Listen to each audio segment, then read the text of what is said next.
나는 양의 문이다. 요한복음 10장 7절로 10절에서 말씀했거든요. 양의 문이다. 나는 양의 문이다. 그러니까 나를 거치지 않고 나와 관계없이 드나드는 자는 절도요 강도다. 그리고 내가 문이니 누구든지 나로 말미암아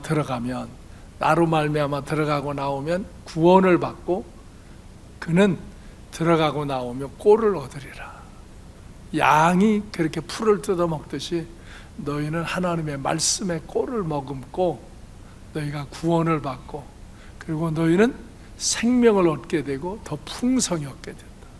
그래서 막 배가 터지도록 먹는 그런 거가 풍성이 아니라 내가 항상 감사할 수 있고 은혜 안에 살 수 있고 기뻐할 수 있고 두려움이 없이 평안하게 영원히 풍성한 삶을 살 수 있다.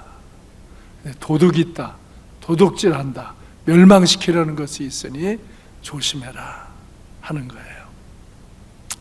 그래서 예수님은 7절에서 나는 양의 문이다 그렇게 선언하셨는데 양의 문에 대한 의미를 이제 살펴보면 구약 성경에서의 양문은 느헤미야 3장에 나와요. 예루살렘 성벽 재건이 시작될 때 42개 영역으로 일과 담당자들을 세밀히 나누어서 건축했어요. 예루살렘에 무너진 성벽을 재건하기 위해서 그들이 포로에서 귀환해서 결단하고 해야 할 일이 성벽을 세우는 일이에요. 그런데 가장 먼저 어디서부터 세워나갈까 그걸 결정을 해야 되거든요. 그때 느헤미야는 그 성을 건축할 때 그 장소로 양문을 선택했어요. 여기는 양문은 양의 문이라는 뜻이에요. 양의 문이라는 이 양문이 있었어요. 성벽에 문이 이렇게 몇 개 있는데 그 중에 양문이라는 문이 있어요. 여기는 양이 많이 드나드는 그런 문이었어요. 그래서 느헤미야서 3장 1절에 보면 이렇게 그의 형제 제사장들과 함께 엘리야십이 양문을 건축하여 성별하고 문짝을 달고 또 성벽을 건축하여 한메아 망대로부터 하나엘 망대까지 성별하였다. 예루살렘 성의 북동쪽에 양문이 있어요. 여기서부터 시계 반대 방향으로 이렇게 성벽을 쌓은 거예요. 왜냐하면 귀환해서 이제 그들이 자리를 잡으려면 그 이방 족속들에게 공격을 안 당하려면 옛날에는 다 성벽을 쌓고 그 안에 주거지를 이제 이렇게 정리를 했거든요. 그래서 이 양문의 시작에서 양문으로 다시 돌아오도록 이렇게 양문을 재건하면서 그들은 이제 새로운 삶의 치유를 받는 거예요. 양문은 그 이름처럼 양들이 많이 왕래하던 문이에요. 특별히 여기는 사람들의 죄를 속죄하는 속죄 제사를 드릴 양들을 그 양문으로 데리고 가서 그 앞에 있는 성전에서 바로 속죄 제사를 드리는 그런 일들을 행했어요.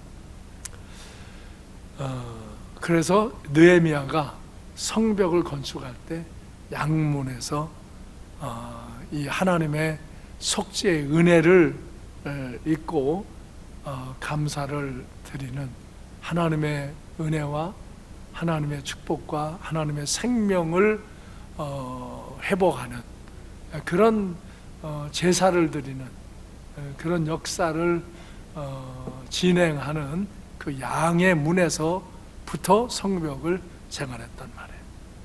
신약 성경에서는 이제 수천 년 세월이 지난 후에 요한복음 5장에서 양문이 등장해요. 예수님께서 베데스다 못으로 오시는 것인데 이 못의 위치가 바로 양문 곁에요. 그 양문 곁에 있는 베데스다 연못이라 이렇게 해요. 이곳에서 사람들은 양을 씻기도 했고 또 병든 사람들이 치료를 받는 그런 역사가 나타나기도 했어요. 이 간열천이 이렇게 솟구치는 그런 곳이에요. 제가 고향이 천안이거든요. 그 천안 바로 아래가 아산 온양이에요. 온양.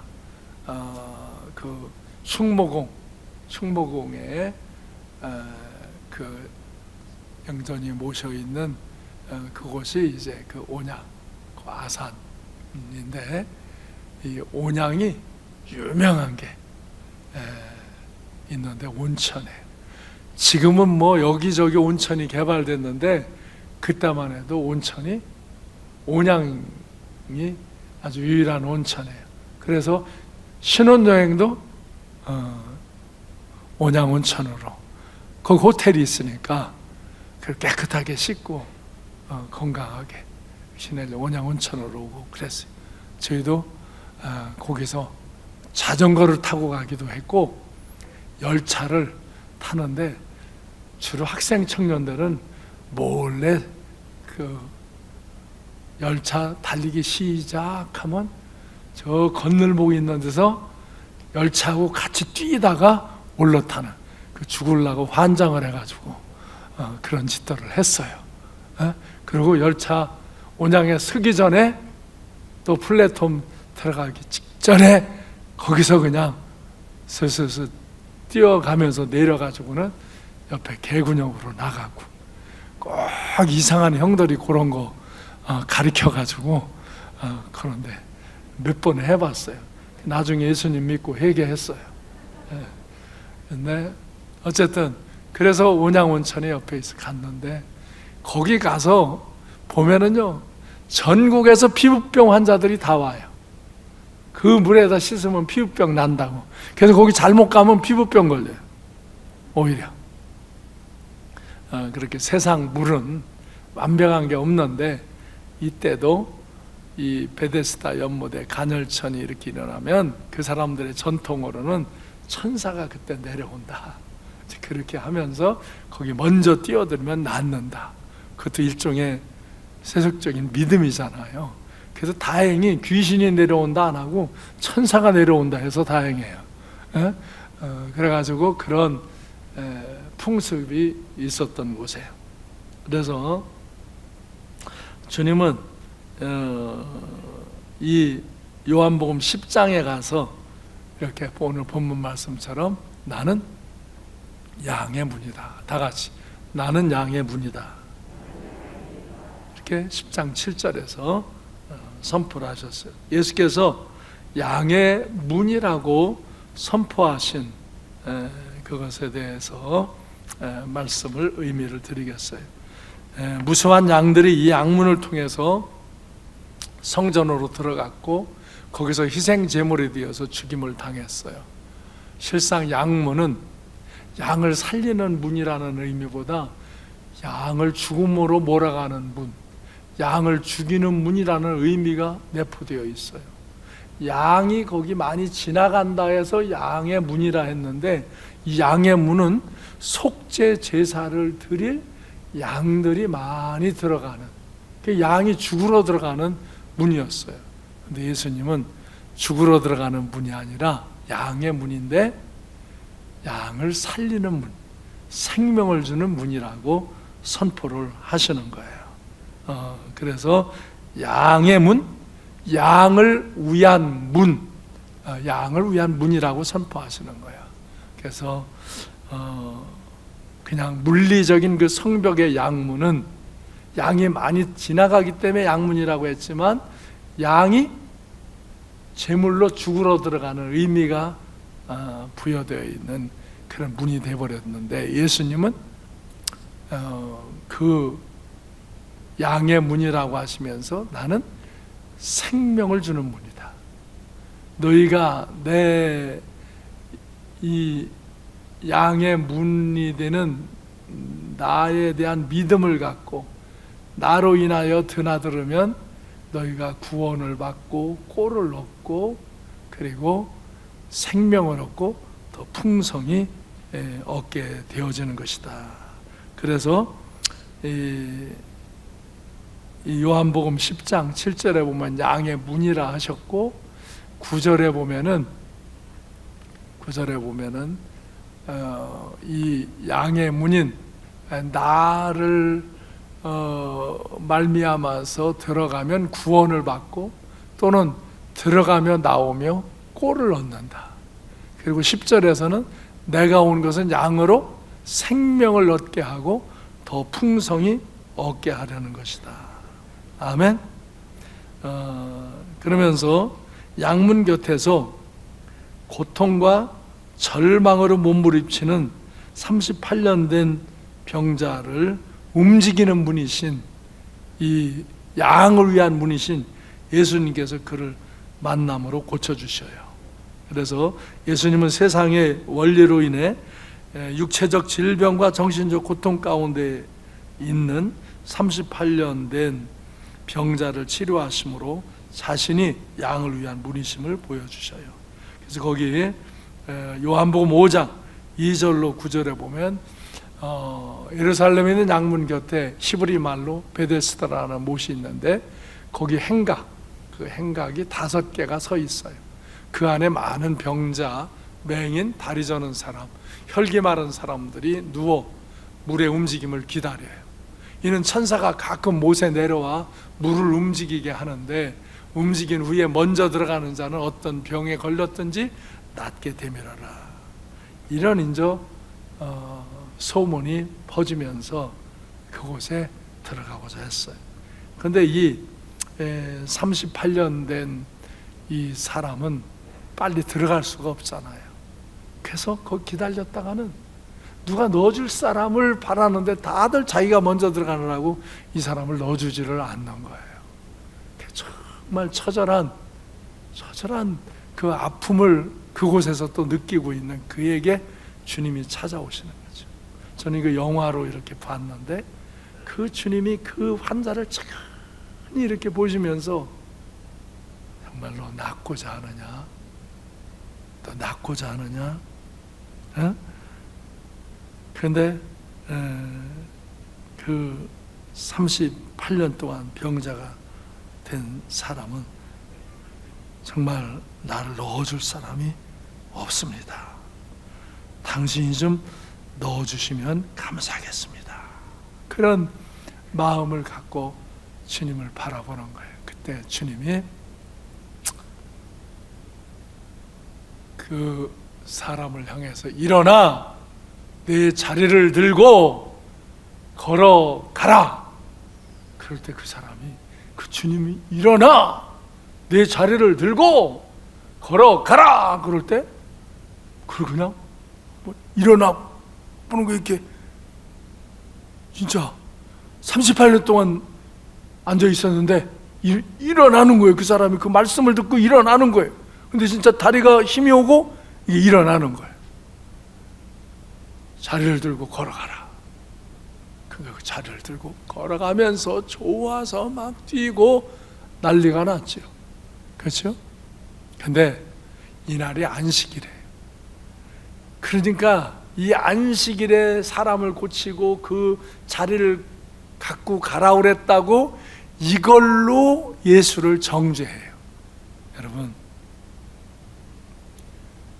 종교병이라는 게 있어요. 종교병. 이게 정신질환과 같은 종교병. 이 영이 잘못되면 이런 종교병에 걸려요. 하나님 말씀을 올바로 못 배우면 종교병에 걸려요. 그래서 여러분, 교회를 많이 다녔는데 오래 다녔어요. 그리고 어떤 사람은 교회에 막 직분자가 됐어요. 권사, 장로, 목사, 이런 직분자가 됐는데도요, 이런 종교병에 걸린 자처럼 이 신앙을 잘못 가진 자들이 있어요. 이 사람은요, 하나님의 거룩한 뜻을 보지 못하고 누가 기준에? 자기가 기준에 모든 인간의 죄는요, 자기가 기준인 데서 죄가 일어나는 거예요. 자기가 하고 싶은 대로 하고, 자기가 말하고 싶은 대로, 자기가 행동하고 싶은 대로 하면서 그게 죄로 일어나는 거예요. 하나님이 뭐라고 그랬는가? 하나님이 뭐라고 하시는가? 하나님이 어떻게 인도하시는가?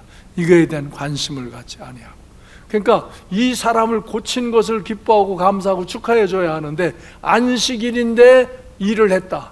그래가지고 예수를 안식일을 범하는 자다 그러면서 죽이려고 하는 거예요. 자기들의 종교의 허울을 쓰고 거짓되게 하는 것을 예수님이 단절시키니까, 자기들의 권리가 약화되니까 예수를 모함을 해서 죽이는 거예요. 지금도 우리가 정치인들이나 이 종교인들 중에 이런 사람들이 꽤 있어요. 정치하는 사람들 중에도 정말 국가를 위해서, 국민을 위해서 정치하는 사람들이 있죠. 종교 지도자 중에서 정말 주님을 위해서, 성도를 위해서 희생하고 헌신하는 분들도 있죠. 근데 정반대의 사람들도 있어요. 목사라고 장로라고 권사라고 그러는데 이들이 자기의 기준을 갖고 허탄한 짓거리를 하면서 교회를 회파하고 신앙을 왜곡시키고 신실한 믿음의 사람들을 대적하면서 자기 의의를 드러내는 그런 습성이 되어서, 이거 회개하고 철저히 돌이키지 않으면요, 그 어둠의 굴레에서 벗어나기가 쉽지 않아요. 정치인들도 마찬가지. 우리 교회도 정치하는 분들, 국회의원, 시의원, 우리 교회도 정치하는 사람들, 뭐 여기도 당원들 많잖아요. 그런데 이 정치를 잘못 배우고 잘못 인식하면 자기의 지역에나 자기의 성향에나 이걸 절대화해요. 나는 전라도 사람이니까, 나는 경상도 사람이니까, 난 충청도 사람이니까, 나는 뭐 진보니까, 난 보수니까, 옛날에 저 진보한테 고통을 당했어, 옛날에 보수한테 고통을 당했어, 이런 감정을 갖고 기준을 정해서 올바른 지도자를 선택하지 못하고 악한 사악한 지도자를 선택해서 국가를 혼란케 만드는 그런 일을 하는 자들이 있어요. 이거 책임져야 돼. 하나님 앞에 책임을 져야 되는 거예요. 우리가 기준은 하나님 앞에 기준을 가져야 돼. 하나님의 말씀 앞에, 하나님의 교회 앞에 옳고 그런 거에 대한 기준을 정확하게 갖지 못하면 얼마나 혼돈된 삶을 살고 어리석은 삶을 사는지 몰라요. 이 예수님이 병자를 고쳤는데도 이 예수님을 죽이려고 하고 결국은 십자가에 못 박잖아요. 그런데요, 예수께서 빌라도에게 고난을 받으시고 양을 죽이는 양문을 지나서 골고다에서 십자가를 지었어요. 이로써 몇천 년간 이어져 왔던 양을 죽이는 속죄의 제사를 단번에 끝내셨어요. 자, 보세요. 이 양의 문은 양이 제사를 지내러 죽임을 당하러 들어오는 문이에요. 예수님은요, 이 양의 문으로 나가셔서 골고다 언덕으로 올라가셔서 그곳에서 십자가에 죽으셨어요. 그리고는 다시는 양으로 속죄 제사를 드리지 않아도 되게 단번에 인간이 되셔서 하나님이 속죄의 제물이 되어서 죄를 속해 주신 거예요. 할렐루야. 그래서 이 하나님의 은혜가 예수를 통해서 속죄의 역사를 이루므로 이제 죄짐은 양을 잡는 게 아니라 우리 주 예수 그리스도의 그 속죄의 은혜를 믿고 받아들이고 그 피의 공로로, 그 속죄의 공로로 우리는 죄를 씻김받고 생명을 얻는 거예요. 아멘. 그래서 히브리서 9장 11절 12절 이 말씀은 다 같이 읽으실까요? 시작. 그리스도께서는 장래 좋은 일에 대제사장으로 오사 손으로 짓지 아니한 것 곧 이 창조에 속하지 아니한 더 크고 온전한 장막으로 말미암아 염소와 송아지의 피로 하지 아니하고 오직 자기의 피로 영원한 속죄를 이루사 단번에 성소에 들어가셨느니라. 아멘. 그래서 예수님은 양을 위해 움직이는 문, 양을 살리는 문이에요. 네? 예수님은. 그래서 어린 양이신 예수께서 친히 십자가에 죽으심으로 이제 양들은 죽을 운명에서 벗어나고 우리 사람들도 예수를 믿는 사람들, 그 사람들이 양이에요. 양들은 죽을 운명에서 벗어나서 우리가 죄로 인하여 사망의 운명에서 벗어나서 영원한 생명을 얻게 된 것이에요. 아멘. 그래서 주님은 양의 문이라, 나는 양의 문이라 그렇게 선포하잖아요. 그래서 주님은 자신을 양의 문이라고 선포하는데, 이 주님이 문이 되시는 이 양우리, 그러면 문이 있으면 양우리가 있잖아요. 이 양우리가 뭐냐? 바로 하나님의 품이요 하나님의 나라예요. 이 양의 문을 통해서 하나님의 품으로, 하나님 나라로 들어올 수 있고, 그래서 그가 구원을 받을 수 있고 영생을 얻을 수 있고 생명의 꼴을 먹을 수 있고 영원한 생명을 누리며 풍성한 삶을 살 수 있게 된다는 거예요. 아멘. 주님을 통해서 내가 길이요 진리요 생명이라, 그 주님을 통해서 아버지께로, 아버지의 품으로, 하나님 아버지의 나라로 들어가는 거예요. 그래서 양의 문과 성도는, 여기서 성령은 지극히 자비하고 부드럽게 성부의 마음과 통하는 문을 열어주시며, 성부의 마음으로 통하는 문을 열어주시며, 여기에서 숨겨놓은 보호와 즉 기쁨과 풍성함을 누리라고 끊임없이 우리를 강권하신다. 양의 우리인 하나님의 품, 하나님의 나라에 들어가려면 반드시 문을 통과해야 되는데, 어디를 통과해야 돼? 이 문은 양의 문이신 예수 그리스도다. 아멘. 근데 강도들이 있다. 강도들. 그리스도는 자신의 생명 구원에 이르는 문이며, 그 문으로 들어가지 않고 다른 곳으로 들어가는 자는 절도요 강도라고 그랬어요. 이 절도, 강도는 우리에 들어가기 위해서, 양의 우리에 들어가기 위해서 제조와 교모한 추리력에 의존하는 자, 순수하고 단순한 마음으로 하나님을 사랑하지 않는 사람들, 아주 교활한 사람, 교묘한 사람, 아주 이중적인 사람, 사기꾼과 같은 사람, 주님이 겸손하게 자신을 버리시면서 보여주신 아름다운 몸무게를 따르지 않고 주님께 순종하며 자기를 부인하지 않는 사람, 강도란 모든 것을 빼앗으며 자기 것으로 삼으려 하고 하나님과 피조물로부터 취할 수 있는 것을 모조리 가지려고 하는 비열한 존재. 이런 사람은 야비한 방법으로 하나님으로부터 영광을 가로채어 인간에게서는 모든 진리와 온전함을 도둑질해가는 강도이고 사기꾼이고 이단자들이라.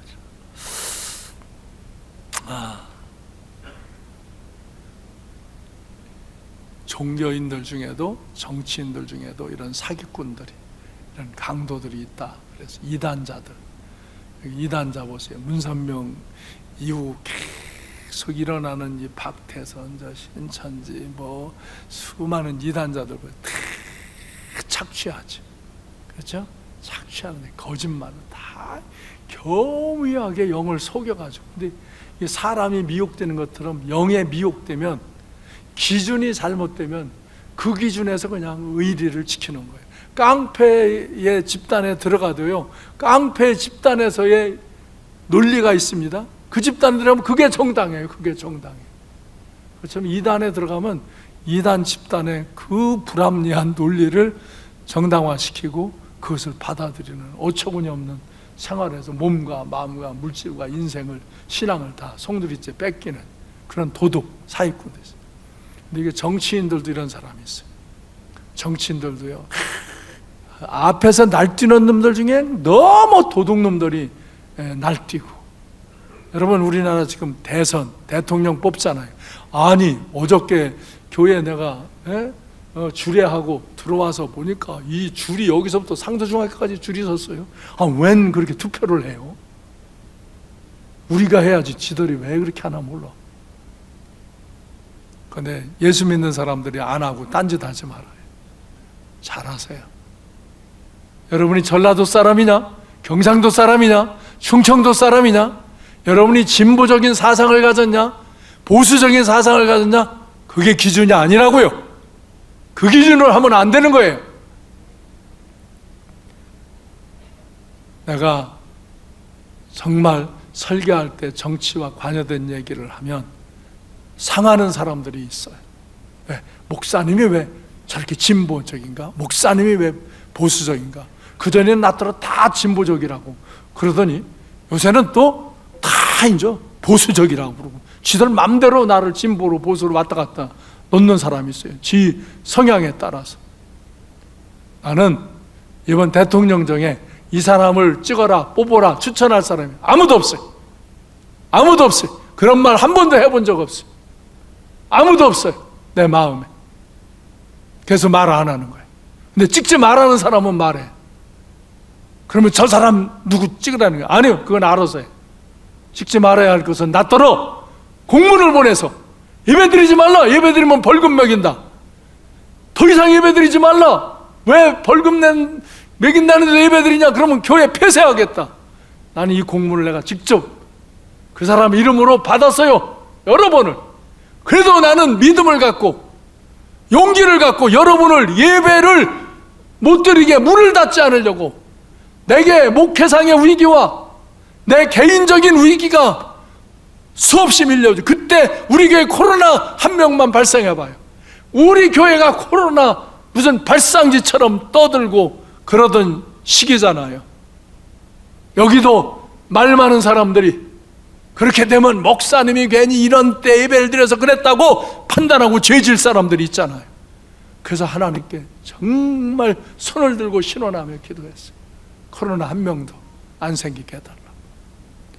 밖에서는 하는 사람이 있어도 교회 왔다가 코로나 걸린 사람 하나도 없잖아요. 오미크론은요 분간할 수가 없어요. 그래서 아까 내가 얘기했잖아요. 오미크론이 왔는데도 예배들이 올 수 있다는 거예요. 그러니까 말하지 말라고. 자기가 좀 이상한 것 같다 그러면 덕을 위해서 말하지 말라고 그러는 거예요. 몰라요. 나도 모르고 왔다 갔다 하고 여러분도 모르고 왔다 갔다도 해요. 증상이 나타날 때까지. 근데 그때 말 많이 하면 전파되니까 조심하라 이거죠. 근데 내가 그때 우리 교회 문 닫고 예배 안 드렸어 봐요. 여러분은 신앙을 어떻게 대담하게 지킬 거고 여러분이 어떻게 전도할 거예요. 이제는 예배에 승리하니까 교회 와도 괜찮아, 예배 드릴 수도 돼, 그러고 전도할 수 있는 용기가 나왔죠. 네. 그런데 그런 자 교활하고 교회를 대적하고 하나님을 대적하면 좋아라는 무리들을 제 편으로 삼으려고 교회를 탁해로 삼아서 대적한 자, 그 자를 찍겠다는 거예요? 찍으면 안 되는 거예요. 내가 이거 선거법에 안 걸리려고 이러면 절대로 안 되는 거예요. 나를 고발할 수 있으니까. 여러분, 우리는 가치를 하나님 앞에서 바르게 정리하고 살아야 되는 거예요. 나는 때로 진보적인 정치인을 도운 때도 있었고 보수적인 정치인을 도운 때도 있어요. 그거는 그 사람을 통해서 하나님을 영화롭게 하는 일을 하고자 할 때였어요. 나는 30대 초반서부터 적십자 병원에 원목을 하며 적십자사에서 남북 조찬 기도회를 인도하며 수많은 정객들과 지냈어요. 난 국회에 가서 여러 번 설교를 하며 이제 그 보수 진보의 국회의원들과 교제를 하고 지금도 친분을 가져요.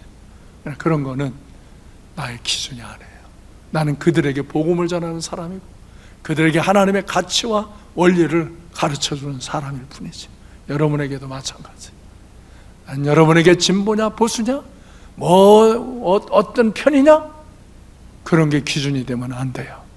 여러분은 예수를 믿고 하나님 믿는 사람이면 하나님의 말씀에 기초해서 하나님의 신앙에 기초해서 어차피 민주주의는 선택을 해야 되는 그런 제도 하에서 국가가 형성되고 그 중에서 여러분이 알아서 하시라 이거예요.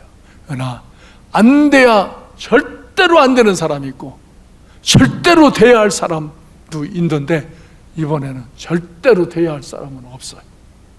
없어요. 내가 여러분에게 추천하고 할 만한 사람은 없어요. 그래서 여러분이 자선의 책은 알아서 하세요. 알아서 하세요. 그러나 절대 안 돼야 할 사람은 있어요. 왜? 그 사람이 된다면 이날이 대통령이 되면 얼마나 교회를 핍박할 거고 복음을 방해할 거고, 그런 자들의 비유를 맞추면서 그렇게 교회를 대적하면서도 이렇게 되면 그가 얼마나 더 교활하고 악랄한 짓을 할 거예요. 여러분, 고대 역사부터 지금까지 백성이 우매하고 백성이 타락하면 사악한 군주가 섭니다. 대통령과 왕이 사악한 자가 서서 엄청난 피해를 당하고 고통을 겪는 것입니다. 그러나 백성이 진리 안에 서고 올바르면 다시금 또 회복되고 은혜를 입고 새로운 역사를 이루는 것입니다. 지금 러시아 같은 데 보세요. 러시아도 정교회가 들어가서 얼마나 거기가 복음적인 나라로 풍성한 나라였는데, 공산화되면서 저렇게 사악해졌고, 이제 공산주의가 무너지고 사회주의와 되어진 상황에서도 더 푸틴 같은 사람은 아직도 공산주의 사상, 무신론자로서의 사고를 갖고 절대 권력을 유지하고자 하는 사람이기 때문에 저렇게 전쟁을 일으켜서 지금도 우크라이나 저렇게 수많은 사람들을 죽이는 거죠.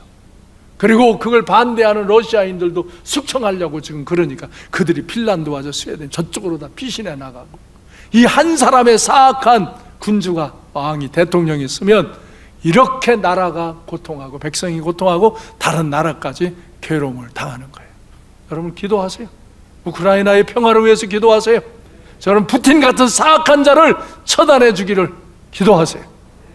기도해야 돼요. 우리나라를 위해서도 기도해야 돼요.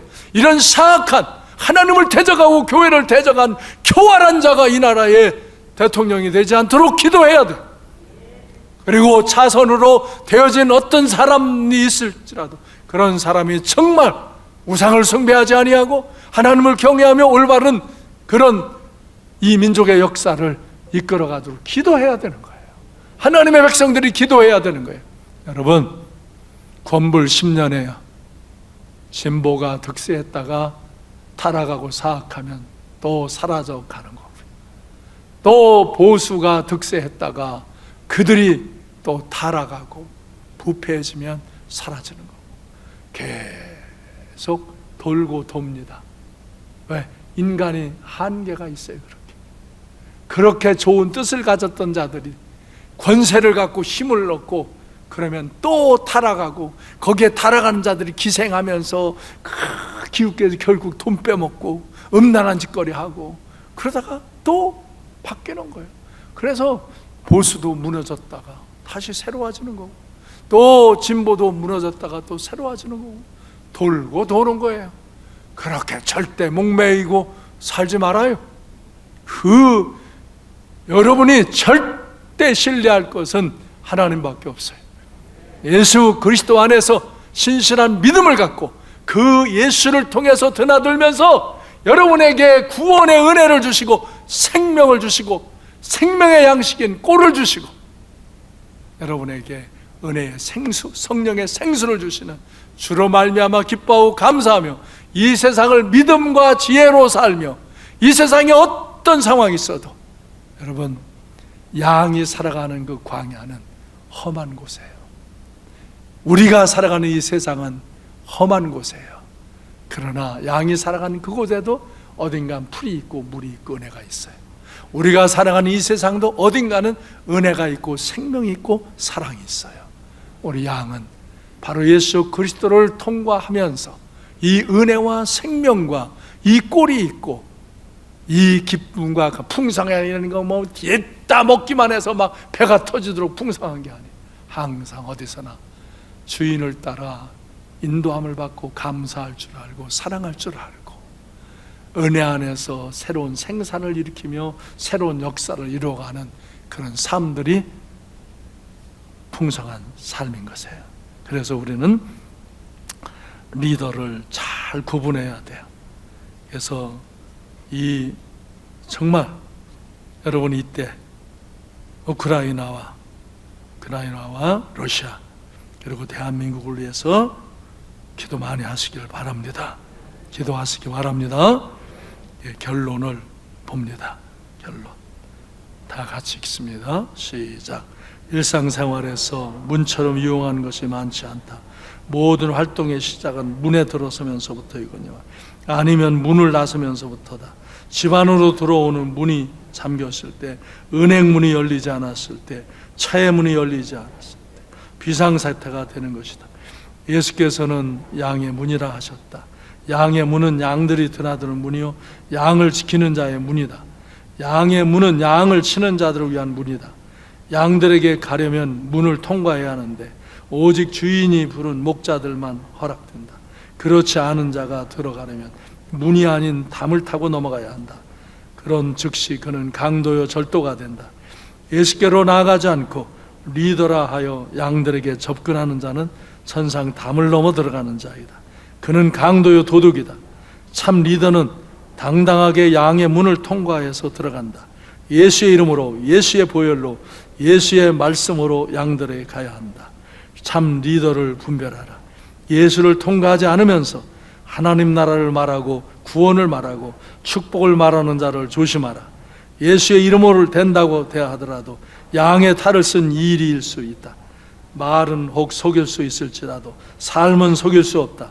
하루 이틀은 가능할 수 있어도 시간이 지나면 드러나게 되어 있다. 참된 리더는 오직 예수 그리스도만을 구원의 문으로 여기고 예수님을 통해서만 들어가고 나가는 자다. 오직 예수 그리스도가 양의 문이요 구원에 이르는 문, 생명에 이르는 유일한 문이다. 예수 그리스도의 음성을 들으라. 성경을 통해 성령의 인도하심을 통해 예수 그리스도를 진실하게 믿는 믿음의 증인들이 되라. 주인 감사하며 평안하며 풍성한 삶을 누리라. 아멘. 네. 7절 나는 양의 문이다. 9절에서 나를 통해서 생명을 얻고 정말 꼴을 얻고 구원을 받는다. 10절에서 내가 온 것은 양으로 생명을 얻게 하고 더 풍성히 얻게 하려는 것이다. 여러분, 주님을 통과하면서 이 꼴을 먹고 생명을 얻고 풍성한 삶을 누리는 일에 가장 기본적인 일이 내가 큐티하는 일이라고 그러잖아요. 예, 이 진짜 내가 이 교회를 담임하고 10년, 20년, 30년, 35년이 되도록 가르친 거예요. 성경을 읽어라, 성경을 암송해라, 성경을 묵상해라. 날마다 큐티를 하면서 주의 음성을 듣고 주의 말씀 앞에서 내 죄를 회개하고 나의 소원을 아리고 주의 인도하심을 따라 살아가라. 그런데요, 내가 이렇게 35년 가르쳐도 아직도 안 해. 어떡하지? 나는 가만히 산에서 주님 어떻게 해요? 아무리 가르쳐줘도 저 못하는 사람을 제가 어떻게 해요? 어떻게 저들에게 생명을, 어떻게 저들에게 풍성한 삶을 누리게 해요? 어떻게 저들이 주님으로 인하여 주님 안으로 들어오고 나가며 하나님의 품 안으로 들어오고 하나님의 나라에 임하고 어떻게 이 생명의 꼴을 먹었고 이 생명의 은혜 안에서 감사하고 기뻐하고 사랑하며 풍성한 삶을 누리게 해요? 어떻게? 그러나 하나님께 기도하는 거, 그게 내 임무더라고요. 기도해 줘야 되고 난 이렇게 만들어주고 나누어주고 그래요. 난 엊그저께도 어느 저자가 책을 보냈는데 아이를 양육하는 책이에요. 지난번에 우리 강의하러 온 그 강사가 장성욱 그 교수가 글을 쓴 걸 보냈는데 너무 좋아서 내가 50권씩 100권 지금 신청했어. 여러분에게 나는 그런 걸 사서 교회에서 사서 여러분에게 더 싸게 줘요. 서점에서도 살 수 없는 가격, 교회에서 조금 거기다 보태준 가격, 그런 걸로 책을 주는 거예요. 책을. 난 공짜로는 안 줘요. 공짜로 주면 집에다 처박아 놓으니까 원하는 사람 가져가라요. 그런데 아무리 얘기를 해도 여러분이 안 하면, 여러분이 꼴을 앞에다 갖다 줬는데, 물을 갖다 줬는데도 안 마시면 어떡하겠어요? 그는 핍절한 삶을 사는 거지. 여러분, 날마다 문 되시는 주님으로 인하여 드나들면서 꼴을 먹으시고 생명을 누리고 풍성함을 누리는 그런 은혜의 삶을 사시기를 바라요. 아멘. 그렇게 사시기 바라요. 기도하겠습니다.